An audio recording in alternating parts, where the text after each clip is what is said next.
He didn't see any people. He has no information. And that he quickly went to the nearest hospital. So you're going to learn that when you go on Miramar Parkway and you take that right at 172, Memorial Miramar is just about 1 mile north.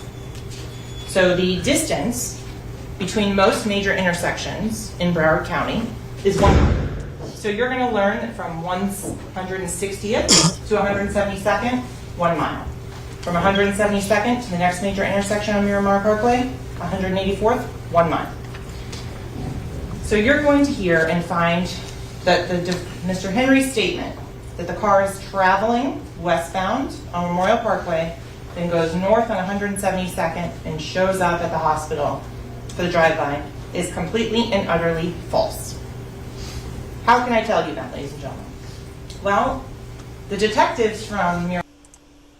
My fault. This your boy 10 Toes Down. You know what it is. Please like it. Share this trial, please. Hit the like button. What else? We'll just stop it in the mix. You know what I mean? You know how we do. Let's get back to it. Miramar, at this point, shut down the entire length of Miramar Parkway from 160th to 172nd. And they sit and they walk side by side for an hour, that mile-long stretch, looking for evidence of this drive-by. Because evidence is the remnants a crime leaves behind. And in this case, the lack of evidence is very important. There is a lack of any evidence whatsoever to support that a drive-by happened on Miramar Parkway. What would they look for? Shell casings, glass fragments, projectiles, tire marks. You're going to hear that there is none of that found whatsoever. So then they said, well, maybe we have the time frame wrong. Maybe we have the location wrong. So they walk an additional mile from 172 to 184th. Still nothing. No broken glass, no projectiles, no fire casings. Detectives know they have a Jeep that they are looking at the Memorial Miramar Hospital that has 16 easily identifiable bullet defects, that has a broken out rear view window and 2 broken side windows on the passenger side. Things aren't adding up. So detectives work backwards. They are then able to determine that 805 Northeast 4th address, that it's a recording studio, and that the recording studio is equipped with cameras. And ladies and gentlemen, you're going to see footage from both inside and outside of that recording studio. You're going to learn that on the morning of the 26th at approximately 1 p.m., detectives went out to the recording studio to try and see if somebody had followed the victims, to find out how they knew where they were going to be to set up this drive-by. In the video, that is the first time detectives learned that there was actually 4 people in that gray Jeep, and that the defendant, Jamel Demons, is in the rear driver's side seat. So let me set the scene for you at the recording studio, because there's actually 8 young men there. You're going to hear they arrived at the recording studio, not much was getting done. They were tired. They left at 3:19, and they got into 2 vehicles. So first vehicle is a red Mitsubishi SUV. In that red Mitsubishi SUV, 4 individuals get into it.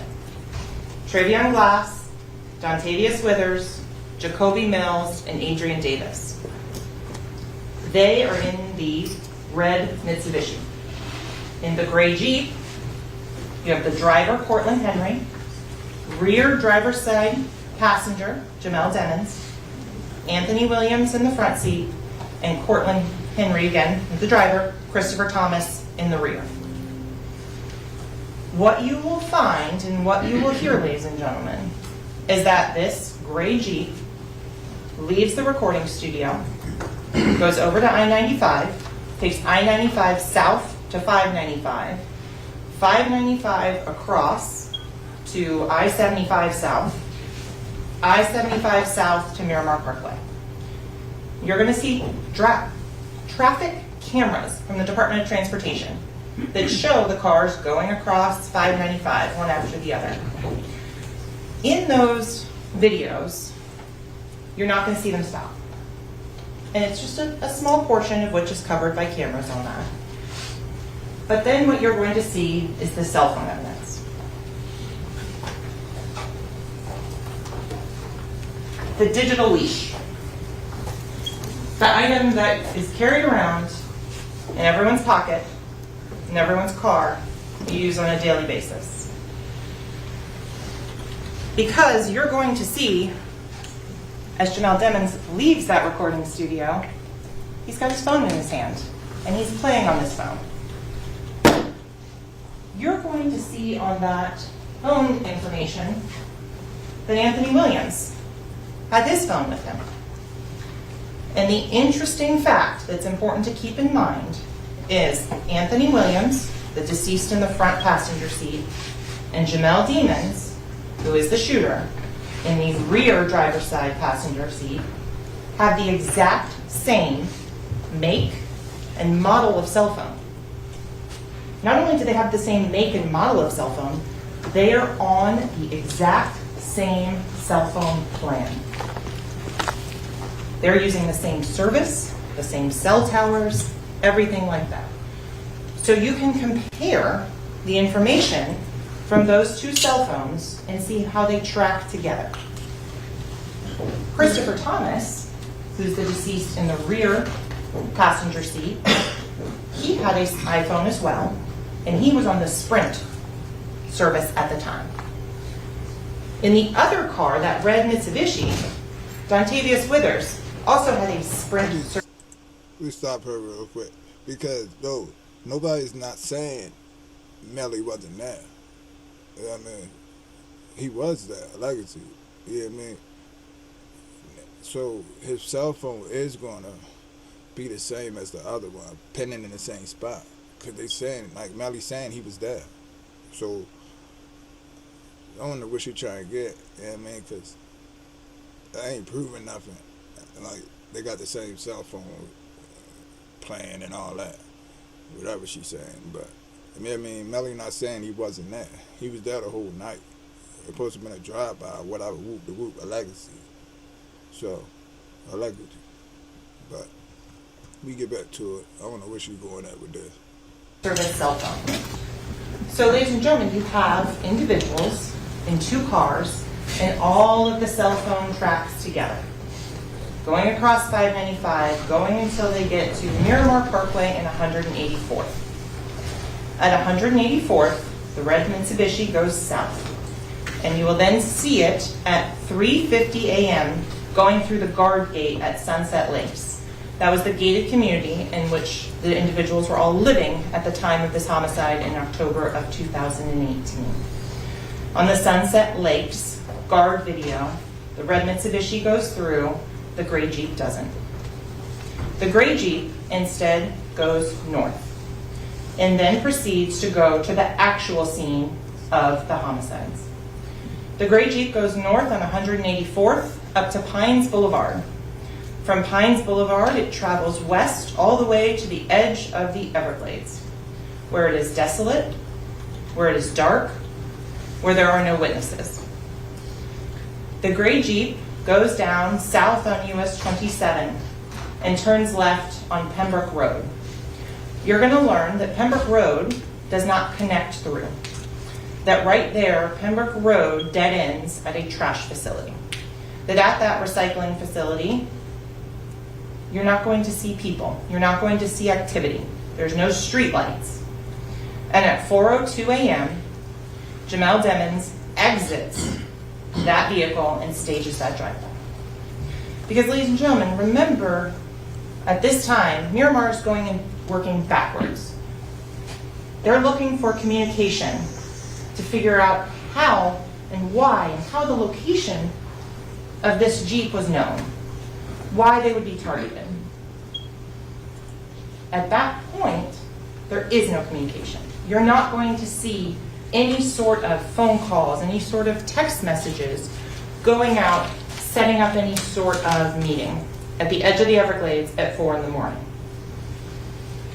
What you are going to find is that after the surveillance footage is brought up, some of these other individuals say, oh no, we stopped.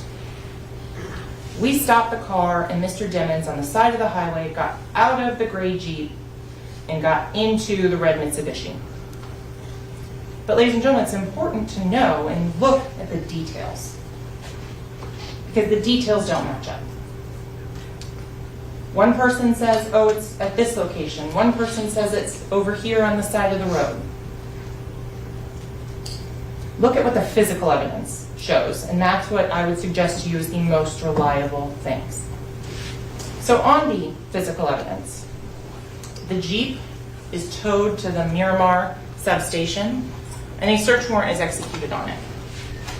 And at that point, officers, crime scene technicians, and investigators start going through the contents of the Jeep. And all of the ballistic from the drive-by are all coming from the passenger side in towards the driver's side.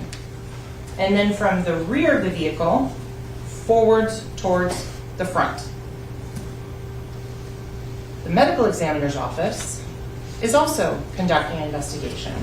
You're going to hear testimony about the autopsies that were conducted on Anthony Williams and Christopher Thomas. And this is when the suspicion, the investigation takes a turn. Because at that point, the fatal wounds for Christopher Thomas and Anthony Williams are coming from inside the vehicle, from the rear driver's side passenger going out towards the passenger side. The other interesting thing the medical examiner's office is going to tell you is that when the drive-by was staged at 4:02 a.m., the victims were already dead. The medical examiner will be able to testify and tell you that the fatal shots to Anthony Williams, to his head, that enters in the back of his head and exits at the top, blowing out the front passenger window, was fatal. And that the additional wounds that are consistent with the trajectories going through the vehicle, he's already dead. They are post-mortem inflicted gunshot wounds. The same for Christopher Thomas. You will hear from the medical examiner's office, that Dr. McDougall and Dr. Souter, who conducted the autopsies, that Christopher Thomas was shot in his left cheek. That was the fatal shot for him. You're also going to hear about stippling. Stippling is unburnt gunpowder that's ejected from the front of a firearm when a bullet is fired. The best way to describe that and make it easy to understand, if you have a handful of sand, soot, and a golf ball. You throw it, the golf ball is going to go the furthest because it has the most weight, the most mass. The sand weighs a little bit more than the soot, so it's going to go a little bit further, but not as far as the golf ball. The ash, the soot, which has almost no weight, no mass, therefore it can't have any energy put into it, falls very quickly. So that is the same principle that comes to gunshot residue and the powder tattooing that you're going to hear about, the stippling. The bullet travels the furthest. The gunshot residue, the powder tattooing, the stippling, creates a pattern. And from that pattern, the medical examiner's office can give an approximate distance. Why can they not give an exact one? Because their firearm in this case was never recovered. Law enforcement made diligent efforts to go and dive multiple canals, search multiple areas, apartments, storage units. They were never able to find the firearm. So without the actual firearm that was used in this case, you can't accurately and reliably recreate a distance determination. Common sense, ladies and gentlemen. The things that you learned in elementary school science about conducting science experiments, they apply just as much now as they did then. You have to minimize the number of variables. That's the only way to get an accurate experiment. So if you don't know the type of gun, you can't minimize the variables to get that distance determination. So what you're also going to hear is while law enforcement is going through that Jeep, they find one spent shell casing for a .40 caliber firearm. Why is that important? That shows a gun was fired inside of that car. You're going to hear that at once the location of US 27 and Pembroke Road was discovered, law enforcement goes out to that area as well. And there they locate an additional 8 shell casings, .40 caliber. But the interesting thing about that is that doesn't happen on October 26th of 2018. This happens on November 21st, almost a month later. Because that's when law enforcement gets the reliable cell phone tracking data that they use to determine that's the area that they need to be searching. Because at that location is where the cell phones of Christopher Thomas, Anthony Williams, and Jamel Demmons all line up at 4:02 a.m. That point, afterwards, Mr. Demmons' phone tracks with the 2 victims until about 4:20. So 15 minutes before Cortland Henry takes the victims to the hospital. During those 30 minutes, you're going to hear as to where the path went. You're going to hear that law enforcement then searched that path again looking for trace evidence, such as firearms. They didn't find it. But you're also going to hear that Jamel Demmons, on the side of the road, made a FaceTime video chat. At that point, he starts setting up the story.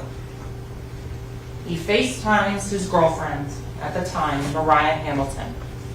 Mariah Hamilton gets the phone call and screams, waking up her mother, Felicia Holmes. Felicia Holmes also sees the defendant, Jamel Demmons, on that FaceTime video call. And you're going to learn, ladies and gentlemen, that that's a data event on a cell phone. That it's not a call for the purposes of the cell phone companies. It's using data, accessing the internet. Felicia Holmes and Mariah Hamilton see Jamel Demmons outside, and he is saying he's just been involved in a drive-by, and he thinks Anthony Williams and Chris Thomas are dead. So what you're also going to find out is while Mr. Demmons is out there on the side of the road, 4 in the morning, 4:42 specifically, he sends a drop pin, digital homing beacon, to his current location to one of his friends, Frederick Gibbons. Frederick Gibbons is also involved in the music industry, and he asked to be picked up. Frederick Gibbons then, about 11 minutes later, is sent another drop pin where Mr. Demmons has moved a couple of meters. What you're going to find out as well, though, is these digital leashes, they have more than just phone calls, accessing the internet. They have health data. So, ladies and gentlemen, you're going to find and hear and be able to see the videos at the recording studio and see Mr. Demmons taking steps. Lo and behold, look at the health activity data, a pedometer, a step counter, that's what it is. 70 steps. Then you're going to see at 4:02 a.m. another 70 steps.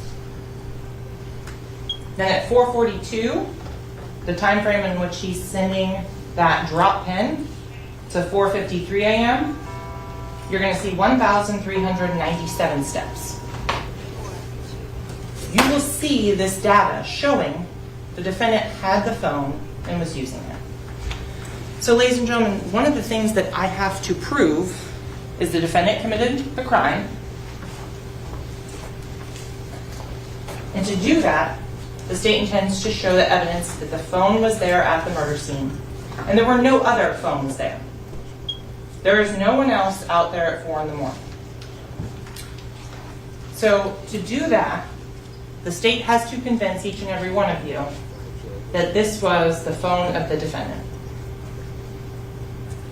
You'll see in the messages and the contents of those messages him identifying himself. This is Melly, giving out that phone number to multiple people as being his phone number, 772-713-9807. And to further prove that, the state is going to show you the Instagram, the Facebook, the Snapchat. Because contrary to popular belief, Snapchat doesn't disappear. And detectives were able to write a search warrant and get contents of Snapchat. And there are things that are there, and there are things that are not. And so, ladies and gentlemen, specifically, the Instagram, the defendant, during the course of the months of October of 2018 through December of 2018, gives out his phone number 15 times. Says, "This is me," and all during the same time frame of October 26th of 2018. He's giving out that phone number. So one of the other elements that you heard about initially was that this was committed by a criminal gang member in furtherance of a criminal gang. So what you will learn from the evidence, from the Instagram, from the private messages, was that Jamel Demons is a member of the G Shine Blood